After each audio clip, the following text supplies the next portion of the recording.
प्यार से बोलिए राधे राधे।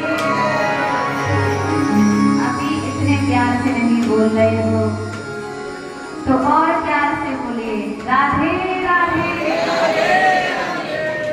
भैयाओं की तरफ से कम आवाज आ रही है।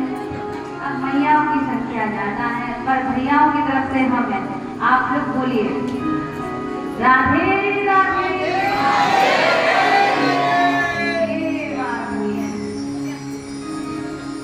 अब ठाकुर जी बड़े प्रसन्न हो गए।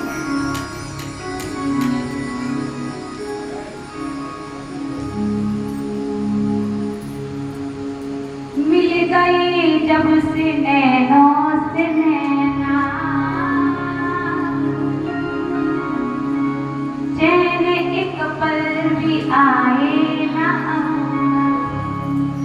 तिरछी नजरों से करके इशारे,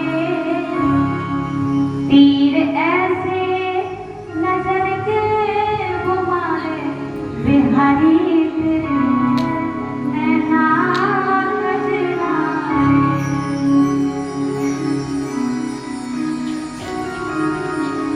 इस प्रकार से धुंधकारी का उद्धार हुआ। अब श्री सूत जी महाराज भागवत की संहिता में प्रवेश करते हैं और इस अध्याय में सबसे पहले मंगलाचरण किया है। तो आइए हम और आप भी अपने अपने इष्ट देव का ध्यान करते हैं। जन्माद्यस्य तोऽन्वयादितरतस्य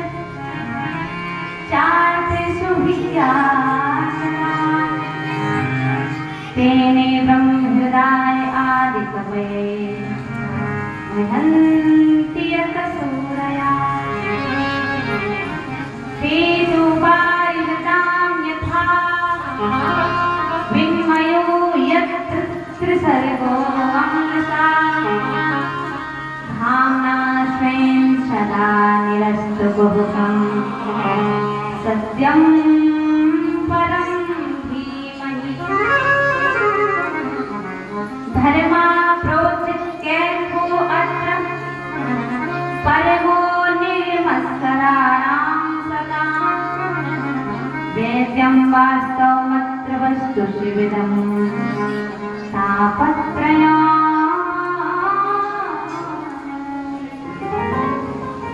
श्रीमद्भागवते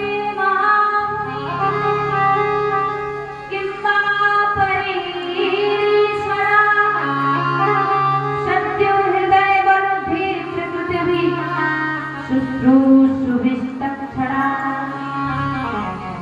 निधं कल्पतरोरिगलितं फलं सुखमुखाद् मृतिकयसंयतं पिबत भागवतं रसमालयं मुहुरहो रसिका भूमिभाः पिबत भागवतं रसमालयं मुहुरहो रसिका भूमिभाः। श्रीमद्भागवत महापुराण इसी मंगलाचरण का शुभारंभ करके सूत जी महाराज कथा को प्रारंभ करते हैं। और ये मंगलाचरण जो है बड़ा ही सार्थक है। इस मंगलाचरण में किसी देवता आदि का नाम नहीं लिया, इसीलिए संतों ने इसके 108 अर्थ प्रकट कर दिए। अथातो ब्रह्म जिज्ञासा जन्माद्यस्यता, तो इस ब्रह्म सूत्र से श्री वेदव्यास जी मंगलाचरण करते हैं।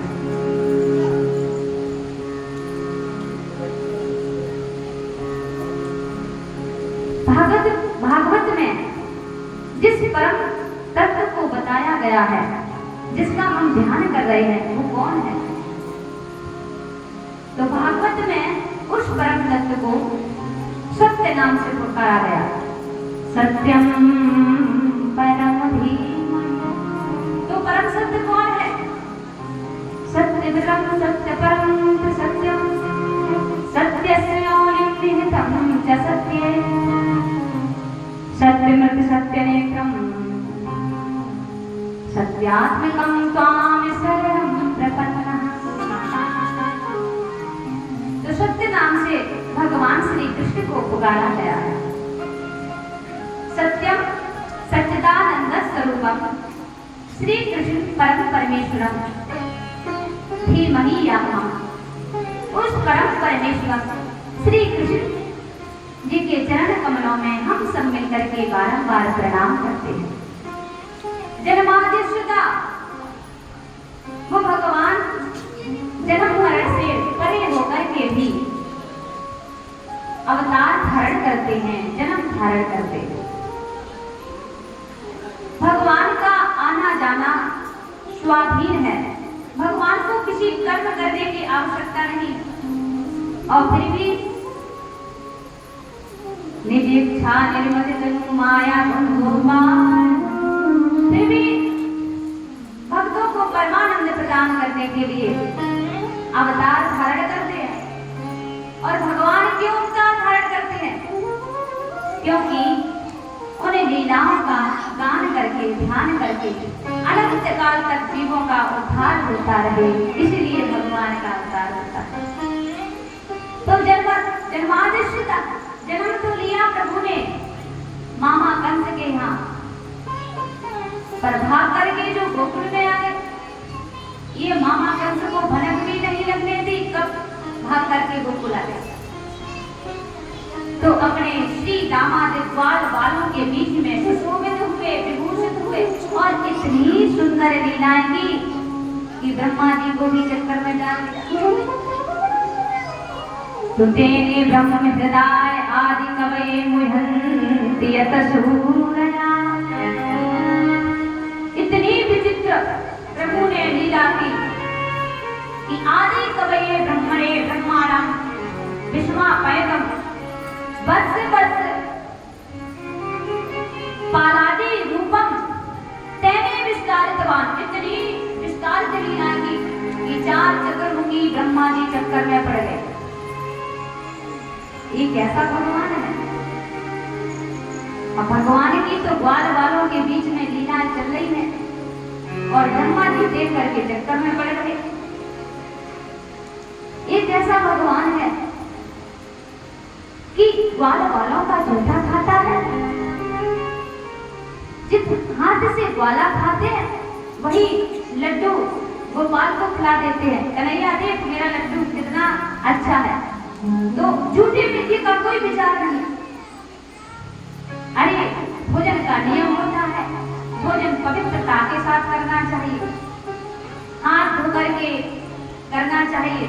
और ये तो गऊ में चराते चराते आया और यमुना जी के तट पर बैठ करके भोजन करने लगा। अरे कोई पवित्रता नजर नहीं आ रही है, कैसा भगवान है?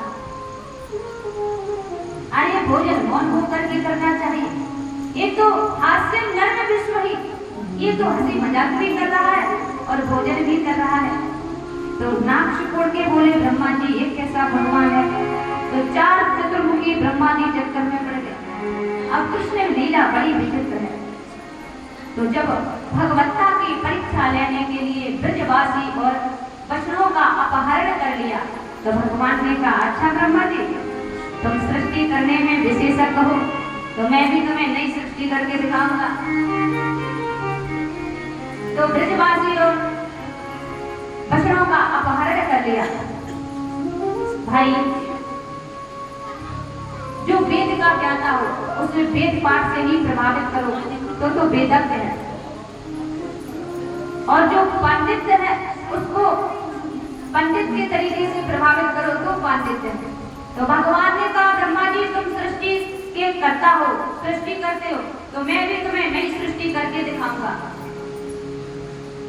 अब ब्रह्मा जी केवल शरीर बनाते हैं, ब्रह्मा जी जीवात्मा नहीं बनाते हैं। जीवात्माओं के लिए शरीर बनाते हैं, पर भगवान ने क्या किया? जीवात्मा भी बनाए और शरीर भी, और नए ब्रजवासी बछड़े तैयार कर दिए। तो 4 चतुर्मुखी ब्रह्मा जी चक्कर में पड़ गए। ऐसे मेरे गोविंद की लीलाएं। तो जब 4 चतुर्मुखी ब्रह्मा जी चक्कर में पड़ जाते हैं तो सर्व साधारण जन की तो बात ही छोड़ दो, अरे सर्व साधारण जन की छोड़ो, विधाता ब्रह्मा की छोड़ो, भगवान के ही अग्रज श्री बलराम भैया जिनकी लीलाओं से मोहित हो गए। ऐसी गोविंद की लीला है। तेजो वारिमृदां यथा विन्मयो यत्र शरदो अमृता।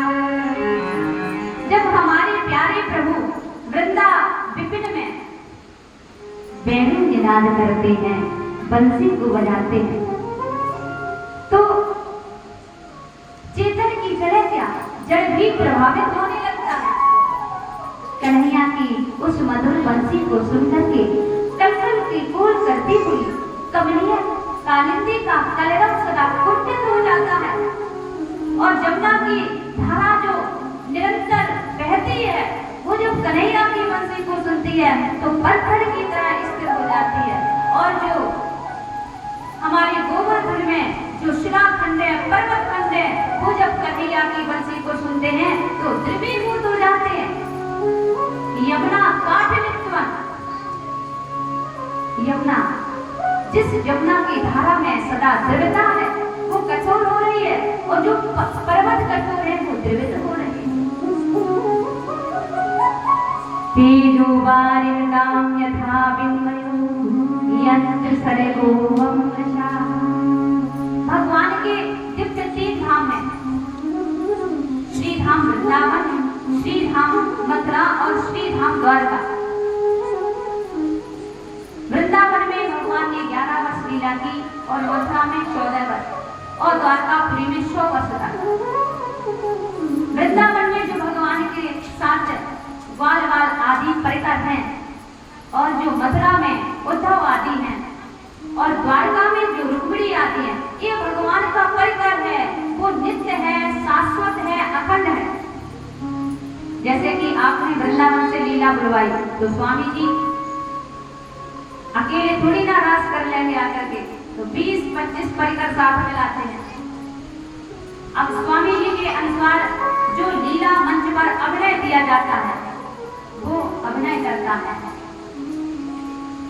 तो कोई कुछ बन जाता है, कोई कुछ बन जाता है, जो परताग्रा, ना कोई शत्रु ना कोई मित्र। तो उसी प्रकार से जब भगवान इस धरा भूमि पर लीला करने के लिए आते हैं तो अपना पूरा परिकर साथ में लाते हैं। अपने द्वारपालों को ही शत्रु बना देते हैं, अपनी बामा को ही लक्ष्मी बना करके भेज देते हैं। तो ये जो भगवान का परिकर है, नित्य है, शाश्वत है। धामना स्वेन सदा निरस्तकुहकं सत्यम परम धीमहि। जो भी प्राणी इन तीनों धामों से किसी भी धाम का आश्रय लेता है, भगवान उस पर अनुग्रह करके उसका कपट रूपी भव रूपी संसार समाप्त कर देते हैं और अपने दिव्य स्वरूप में, दिव्य धाम में स्थगित करा लेते हैं। धर्मा प्रोज्झित गैद्वो अत्र परमो निर्मत्सरणां सदा। अब बता रहे हैं भागवत के अंदर परम धर्म का निरूपण किया गया है। जीव का परम धर्म क्या है, भागवत सुनने का अधिकारी कौन है, तो पात्र के बारे में बतलाते हैं। बोले निर्मत्सरणां सदा, जिसके अंदर से मच्छर निकल जाए ना, वही भागवत सुनने का पात्र बन जाए। तो बोले अंदर में मच्छर है, बोले हाँ बड़ा खतरनाक है महाराज। अब थोड़ा सा अंतर है, जो बाहर से काटे वो मच्छर और जो अंदर से काटे वो मच्छर। यानी मेरा पड़ोसी जो है भैया, वो मेरे से कितने आगे निकल गया, अभी क्या था अब क्या हो गया, इतनी ईर्ष्या, इतनी जलन। जब ये जीव के हृदय से मच्छर निकल जाए, वही भागवत सुनने का पात्र होता है। मुहुरहुरस्ता भुवि भावुका नितराम गम्यति बोध्यति सनमो वेदः। वेदों का नाम है निगम, और वेद रूपी कल्प वृक्ष का ये पका हुआ फल है श्रीमद् भागवत पुराण।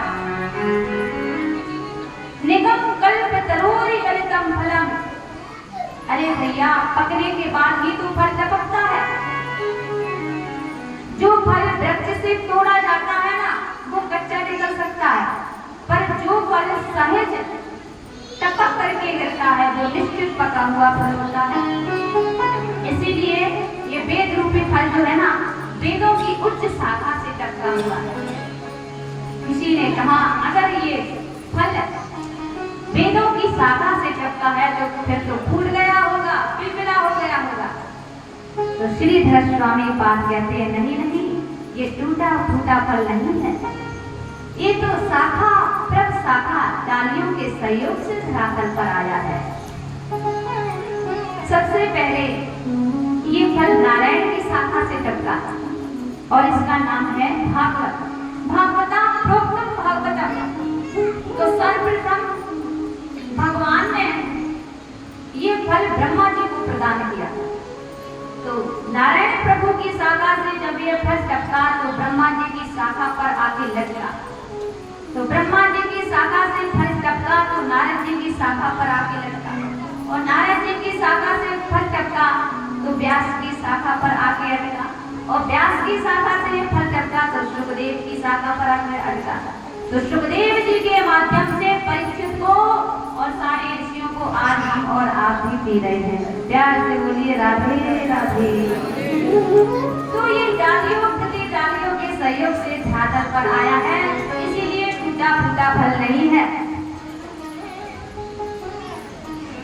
बोले महाराज वेदों की उच्च शाखा से ये फल टपका है और बिना टूटा फूटा है, पर ये खाने में कहीं कच्चा निकल गया तो मुंह खराब हो जाएगा। फल खाने में मीठा होना चाहिए। तो व्यास जी ने कहा इसकी गारंटी है कि फल बिल्कुल मीठा है। बोले आपके कहने से नहीं मानेंगे, कोई प्रमाण दीजिए। बोले उत्तम फल का पार्की तोता माना जाता है। तोता जिस फल में चोंच मारते ना, आंख बंद करके खा लो मिठाई निकलेगा। तो इस फल में भी तोते की चोंच लगी हुई है। कौन सी तोता? सुखदेव जी जैसे। सुख मुखाद मृत दय संयुतम। सुखदेव जी जैसे परम अंश का मुख लगा हुआ है, जिनको दुर्वासनाओं में छुआ तक नहीं, जो ब्रह्मानंद में परिनिष्ठित है। और जहां भागवत के श्लोकों को सुना ब्रह्मानंद में फीका पड़ गया, भागे भागे आए भागवत के श्लोकों को श्रवण किया। तो तोता भी एकदम पार्थी है, उत्तम है। तो इसलिए खट्टे होने का बिल्कुल प्रश्न ही नहीं है। किसी ने कहा महाराज फल भी पका है और मीठा भी है, पर इस फल में रस कौन सा है? भाई प्रत्येक फल में रस होता है। किसी का आम का रस होता है तो आम रस बनाया जाता है, सबका अलग अलग रस होता है। तो इस भागवत रूपी में कौन सा रस है? तो व्यास जी कहते हैं परमात्मा को श्रुतियों ने रस रूप में प्रतिपादित किया है। रसो वैसा वो भगवान श्री कृष्ण रसो रूप है, और वही रस रूप इस भागवत रूपी रस में भरा हुआ है।